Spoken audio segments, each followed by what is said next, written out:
Earlier this year, few would have thought Rodolfo Hernandez could become Colombia's next president. But the construction magnate's popularity rose quickly thanks to his viral social media videos and his ability to tap into frustration with the political establishment. When we get to the government, we will not steal and we will not lie. Corrupt officials will have no impunity. The 77-year-old businessman is now neck and neck in polls with leftist Senator Gustavo Petro, who was previously the favorite to win the presidential race. Petro received 40% of votes in the first round of the election 3 weeks ago, while Hernandez placed second in a field of 7 candidates with 28%. Now, with just 2 candidates left, Hernandez and Petro are within 1 percentage point of each other in opinion polls. Neither candidate comes from the political parties that have run the country for decades. There is a lot of hungry people now because of the crisis, the social and economic crisis which came from the pandemic.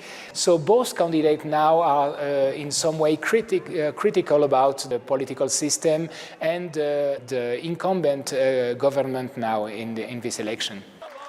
Both candidates offer very different kinds of changes.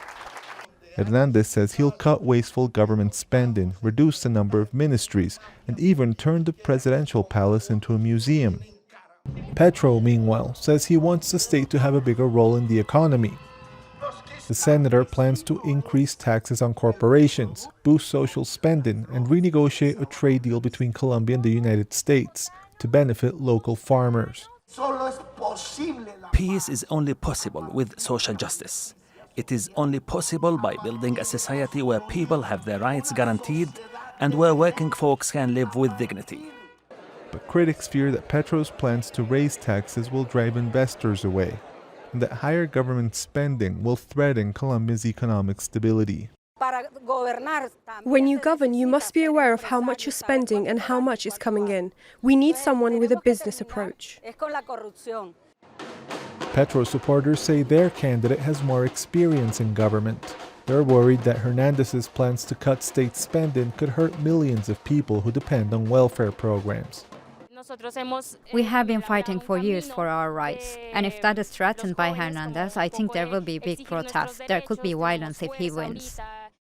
While Petro is popular among young people in large cities, Hernandez has a big lead with older voters in smaller towns. The election is expected to be very close, and the outcome will likely depend on which age group votes in larger numbers.